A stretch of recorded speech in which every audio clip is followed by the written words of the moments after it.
Hello and welcome to this week's podcast. I'm Kim. This is Kim's Wellness Space. I can mainly be found hanging out over Instagram. But yeah, welcome to today's pod. If you haven't listened to any of my others, this is your first time finding me, listening, welcome, thank you. I encourage you to go back and listen to the others. Last year I had some fabulous guests, so really interesting conversations. This year I am starting just me. So when I very first started the pod, I wanted them to be about 20 minutes, just short nuggets that we could fit into our day, but were useful. And then if you've been around for a while, you'll know that I progressed to having guests, and then those conversations became longer because, you know, you need to allow people to speak. I didn't want to be cutting them off at a 20-minute marker. But now I'm back to just chatting, me and you. I want to come back to this just 20 minutes of really good information that can help you, that you can fit into your day, because let's face it, we all have very busy days, and especially at the moment in January, there's lots of pressures on us on what we should be doing, how our morning routine should be, what our bedtime routine should be, what we should be doing for working out, how our day should look. And you know, there's only so many hours in the day, isn't there? And you can't listen to all the podcasts, you can't read all the books. So I wanted mine to just be a 20 minutes, and hopefully you can fit that 20 minutes in. Personally, I like to listen to a podcast while I'm cleaning or doing a bit of washing up, because I find that I really take on the information. Or maybe I'm just going for a walk. But you do you. That's what Kim's Wellness Space is all about. It's about embracing you, living your best life, making sure that your wellness is at its optimum. So the title of today's podcast is Hopelessness is Lack of Knowledge. That's actually a really massive statement. But I actually heard it about 6 months ago, I think, on another podcast. And do you know what? I can't for the life of me remember whose podcast it was. I listen to so many. So if you said that on your podcast and I've just used your sentence, I'm really sorry that I can't give you the credit for it. I just can't remember who said it. But it's powerful. And so I really thought it would be good to explore it, especially in January, in this time of huge amounts of information where we can really get overwhelmed, and you know, we just don't know which way to turn sometimes with our health, do we? So we've all had those days, haven't we, where we've got up, maybe we've stood on the scales isn't saying what we had hoped it was going to say, even though we've been doing all the things that we're supposed to do. And you know, you get off the scale, you clean your teeth, you look at yourself in the mirror and you think, oh, I just don't know what's going on. You know, I'm doing all the stuff, nothing's working. It feels hopeless. Why am I struggling? Why didn't other people struggle? Well, let me tell you, everybody struggles. We've all had days like that. And it's not hopeless. It's just that we are so overwhelmed with so much information that it's really, really difficult to just find what works for us. As humans, we are trained, our brains are trained to find that quick fix, to get quick rewards. And our wellness isn't like that. Our wellness, or our health, whichever word sits with you, is what we are, it's what we encompass, and it's for our whole life. It's not a 6-week or a 30-day. From the moment that you're born, you are healthy. Your body has every single thing in it it needs to keep you healthy. And then as we grow into that body, as we become adults and we get older, depending on how we treat our body, what substances we put in it, how we nourish ourselves, how we move, how we sleep, all of that good stuff, that determines on our health. And so we have the power at every moment to change it if we don't like it, which is amazing. And it's really exciting. However, on the flip of that, and January is really bad for this, there are so many people using this marketing so that they can sell their product. And I know it always sounds a little bit strange because I am a health coach. I am a yoga teacher, and of course I have courses, I have practices, I have information to share that you can pay me for, and I will help. I will coach you if you want me to coach you. That's what I do. That's part of what Kim's Wellness Space is. However, I will never say to you, this is the rule, you must do this, and you cannot deviate from it, and only my way works. You'll never hear me say that. And that's where we get the overwhelm, because it doesn't matter what it is. It doesn't matter if you're on the TV, if you're looking for a magazine, listen to the radio, on social media. It's the same blanket across everywhere. There'll be, oh, you need to lose that stubborn belly fat, do this. It's your hormones, you need to do that. It's your age, you need to do that. It's your genes, you need to do that. You mustn't eat potatoes. You must eat potatoes. You mustn't eat canned food. You must. There's so, you know what it's like. There's so much. At the moment, there's 3 things that are really prevalent in where I look, and I don't spend that much time. I don't read magazines. I don't watch TV particularly. So I don't watch live TV, so I never see adverts. I don't really have the radio on, and I am on social media, but not massively. But still, I have seen loads of high raw vegan. I've seen loads of juice detoxes. And what was the other thing? There was one more thing that I was just thinking as I was saying that, and it's popped out my head now. Oh, yes, I remember what it is. It's the somatic yoga will make you lose weight. There's just so much wrong with that sentence. I can't even tell you. So there's nothing wrong with any yoga. And if you were to do enough yoga in combination with other things, you would lose weight, your body would change shape. That's probably more to it. You would notice it, your body was changing shape. The only thing that makes you lose fat, which is what we're after, if it's a weight loss journey, it's a fat loss, that's what we're going for, is a calorie deficit. And all of that overwhelming information that's coming in to you, the one thing that's the same in all of it is that no matter which one you pick, it puts you into a calorie deficit, which is great, but it's not great if it's coming from a place of restriction, and it's not great if it really doesn't suit you. So whatever you pick has to be sustainable for your whole life, because otherwise you get into this diet culture of lose, gain, and then you get this weird relationship with food, and you start thinking that some food is good and some food is bad. You might hear those statements, or people say, oh, I had a really good dinner last night, I'm now going to go for a run and run it off. It's not a thing, doesn't happen. I've got to earn this food that I'm eating. No, again, nonsense. It's difficult, isn't it? And we can't just let it go overnight. But that feeling, that overwhelming feeling of hopelessness, of, just nothing works and I don't know what to do, is a really horrible place to be in.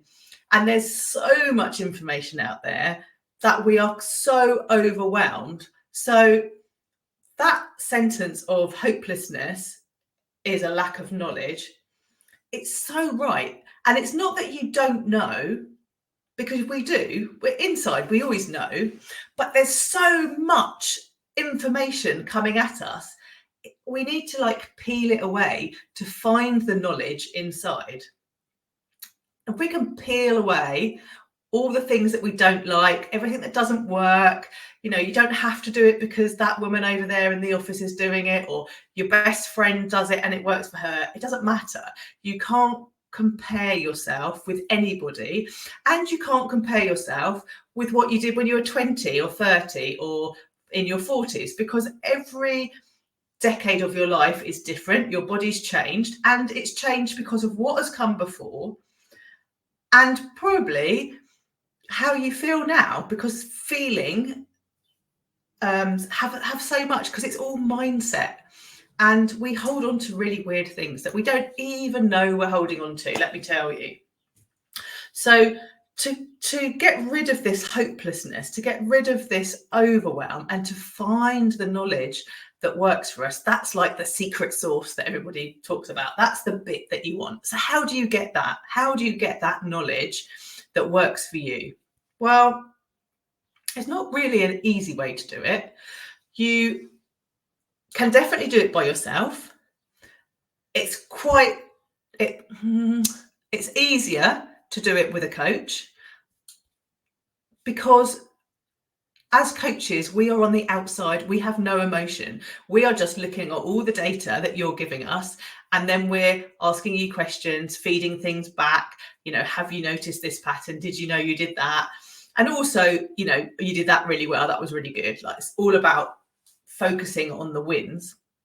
So having a coach really helps, but you definitely can do it yourself. But you do need to utilize tools like mood diaries. I'm really into mood diaries this year. Like, I love a journal. I love keeping a diary. I love collecting data, because for me, it's information that I can then use. And I love that scientific bit about it. It's always good if you can back it up with something, isn't it? But the mood bit is really powerful, because if we love something, it's so much easier for us to do it.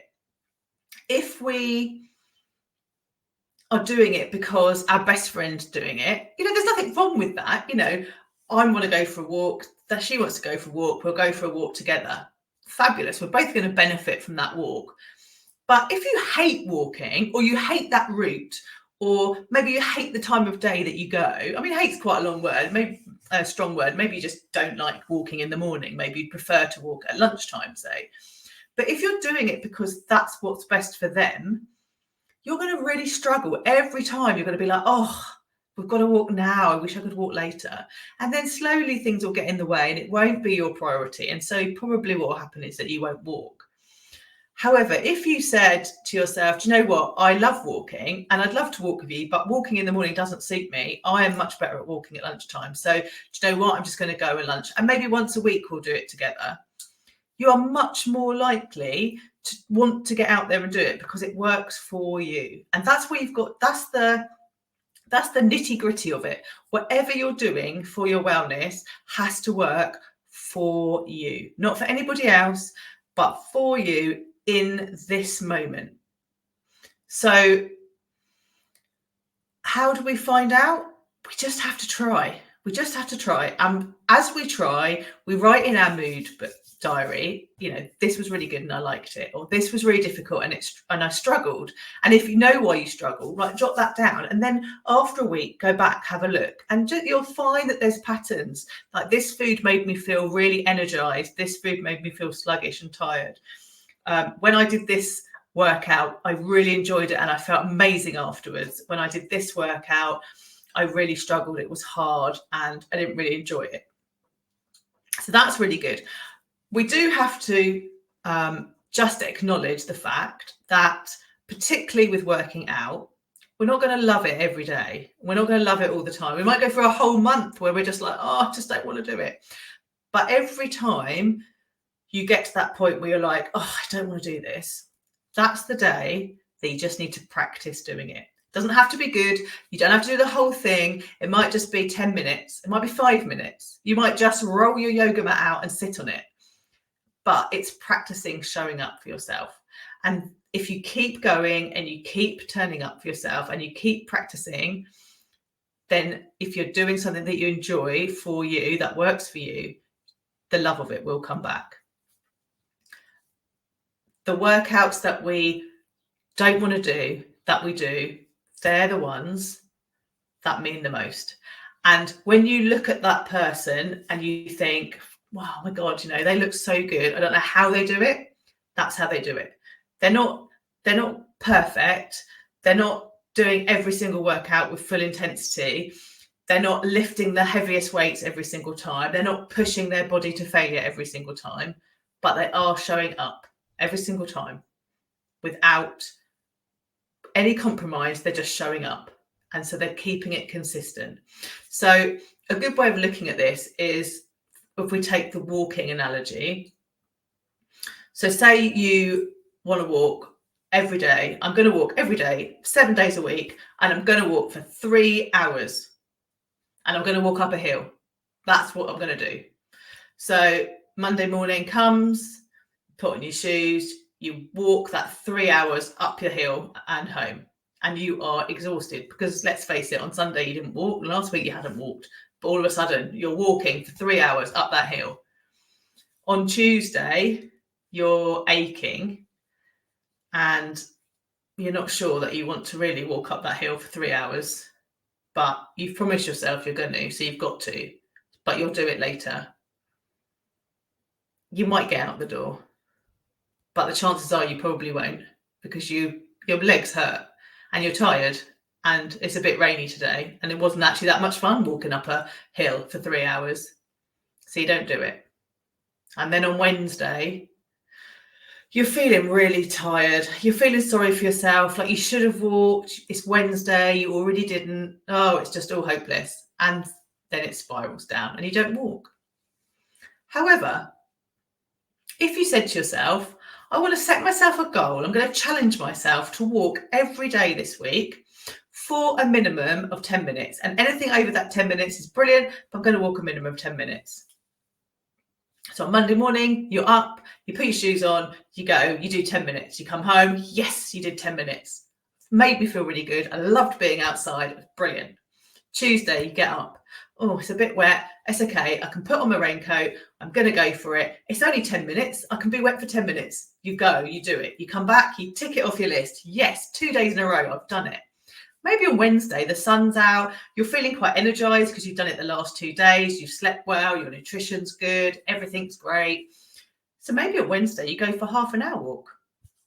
Thursday, you're back to 10 minutes. Friday, you could be meeting a friend and walking with her, so you walk for an hour. Saturday, just 10 minutes because yesterday you did an hour. Sunday, 20 minutes. So already you've walked a whole week. You didn't have to walk up a mountain or a hill. You didn't have to walk for 3 hours. You didn't have to make yourself feel absolutely exhausted. Your body isn't hurting, but you did move every single day. You enjoyed it. You were able to tick it off and you were consistent.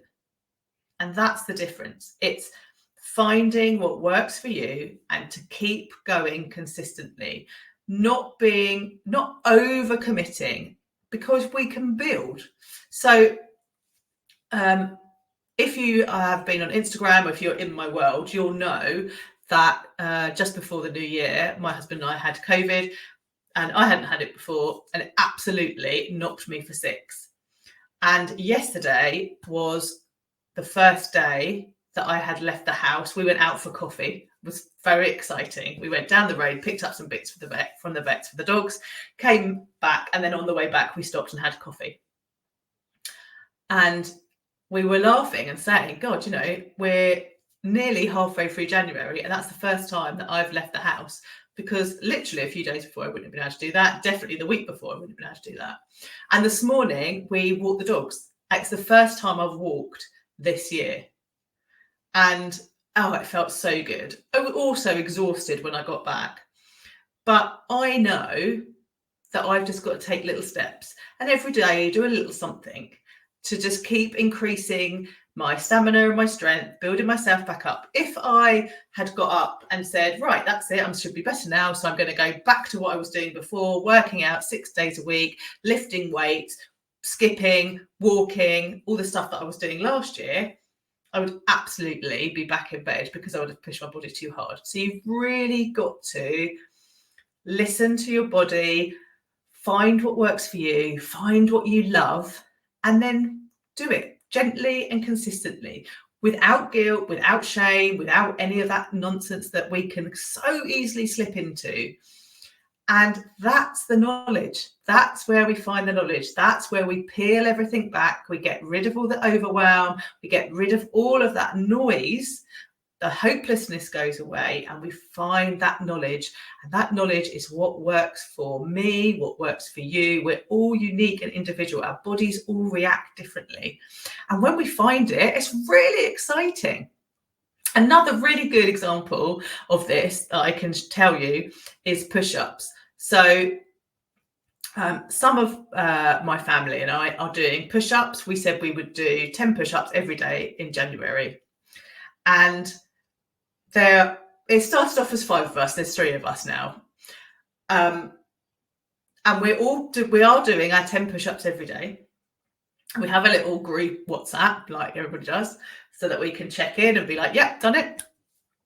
And every single one of us does it at a different time of day. And we have a slightly different technique. Some of us are doing full ones. Some of us are on our knees. I was poorly, like I just said at the beginning. So I was doing them against the wall because I'd committed to doing it. I was supporting my son. And so I probably shouldn't have been doing them because I had COVID, but I was. And I have done 10 push-ups every day in January. But yeah, it's interesting. Like, we're all doing it, but we're all doing it the way that works best for us at the time of day that works best for us. So we're all being consistent. We're all going to get a good result at the end of January. We'll be able to look back and be like, yeah, we did that. What are we going to do for February? But there's no one size fits all. And that's the knowledge. That's the bit that makes the difference. And that's the bit that will help you be consistent and help you move forward. Okay, so there was quite a lot of information there. And I think you can tell I feel quite passionate about it. I could talk all day long about wellness. But I think I'm going to stop it there today. I hope it's been helpful. Please do, like I said at the beginning, go back and listen to the other conversations and podcasts that I had last year. If you want to know more, come over and see what I'm doing over on Instagram, Kim's Wellness Space. I'm always sharing tips and information over there as well. And if you are interested and you want to do some one-to-one coaching with me, my coaching packages start again in the spring. And this time I'm working with women who are plant-based or want to be plant-based and who want to lose weight. So it's very specific. But if you think that that's you, then come over to Instagram and let's have a little chat. But thank you so much for listening today. And I will speak to you all again very, very soon.